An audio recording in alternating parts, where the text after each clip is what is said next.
Back inside the Scotiabank Centre in Halifax, Nova Scotia. Wrapping up the free dance. Don't forget tonight we have the men, we have the pair. Final medals to be awarded. Back with three great dance champions. Tracy Wilson, Tessa Virtue, Scott Moir, who have turned to the broadcasting side. And thanks for all your help this week. And we were just showing a little flashback a while ago. When you guys finished second here in Halifax to De Broglie-Lauzon, it began your era. And Caitlin Weaver and Andrew Pogier were the bronze medalists, Scott. Yeah, their first nationals. Was that their first or second? That was. They've been together about 5 months. Unbelievable, and they're showing that experience here this week. I mean, I don't think they made a single step out of place. Good for them. Tessa, your thoughts on their performance, and what do you see they have to do going forward to bring home the gold medal at Worlds?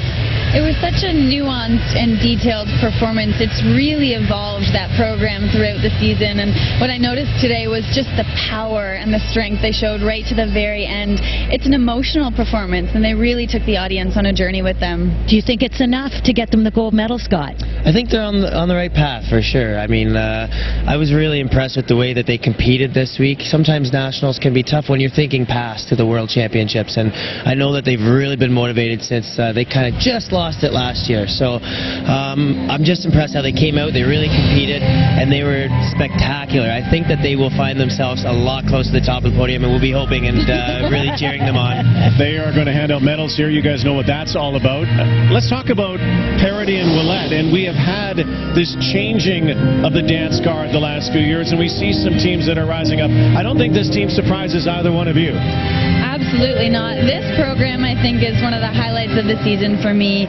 The piece of music, the way they interpret it. I love the transitions into and out of every single element. It's so thoughtful and such an intellectual approach to dance. It's really beautiful. Yeah, I mean, what Tessa and I always love to see is the emotion in ice dance, and I don't think anybody right now is doing it better than these two. We've been watching them come up, and their connection together, I mean, and Simon and Garfunkel, I mean, it was such a great connection with the music as well. So I think the Silverbird kind of reminded me of the Goose as well a little bit. It just goes back to Vancouver. We should let you know that the official world team will be announced later tonight, so there is no real confirmation, but you'd have to think that for Parody and Willette, this is such a quantum leap and getting a chance to go to the World Championship. What was it like for you guys when you got to your first Worlds?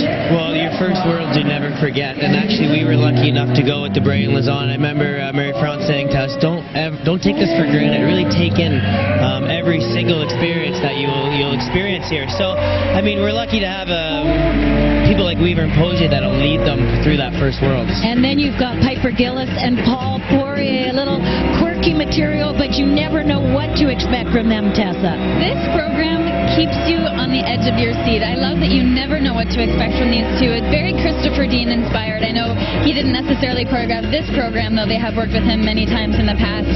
I loved this program. I love that they're pushing the envelope and constantly doing different things. Very innovative. And the reaction is priceless. Scotty, when was the first time that you felt that Caitlin Weaver and Andrew Pogier had what it took to become Canadian champions and do what they're doing?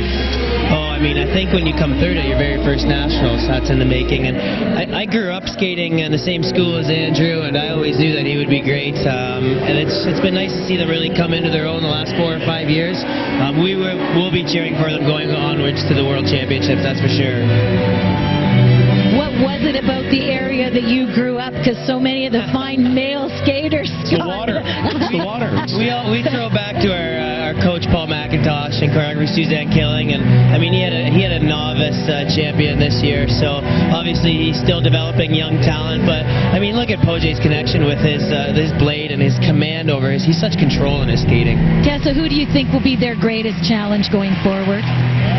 Well, you know what? I think they have to stick to their game plan, and it would really only be themselves. I think you can get tripped up in focusing only on that World Championship, and they've maintained their composure this week. I think they've shown us what a class act they really are, and if they can continue that heading into the World Championships, there's no stopping them.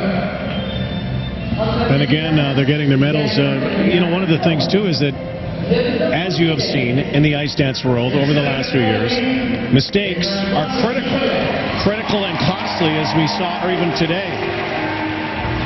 before a World Championship, you got a few weeks here. What did you two concentrate on leading up to a World Championship? Well, there is quite a bit of time before the World Championships, and it seems like that World Championship's getting pushed later and later in the year. So I think they'll probably go back to this program, strip it down a little bit, and really take advantage of every single moment. They seem to have the elements mastered. It's making them even more special within the program that I think will set them apart from the rest of the crowd. Was there one particular element that you found the toughest in competition? Was it the step sequence? What did you find, Tessa?